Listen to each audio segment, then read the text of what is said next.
Hi all, ఈరోజైతే నేను chicken fry చేశాను. ఎంతో టేస్టీగా అండ్ అంతే చాలా సింపుల్గా అయితే చేయొచ్చు. వంట రాని వాళ్ళు కూడా చాలా ఈజీగా చేయొచ్చు. అలాగే చాలా సింపుల్ మెథడ్లో ఫస్ట్ టైం చేసినా సరే చాలా మంచి రిజల్ట్ అయితే వస్తుంది.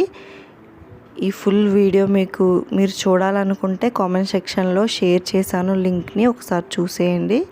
వీడియో నచ్చితే లైక్ చేసి, షేర్ చేసి, సబ్స్క్రైబ్ చేసి పక్కనే ఉన్న బెల్ ఐకాన్ని క్లిక్ చేయండి. Thank you for watching.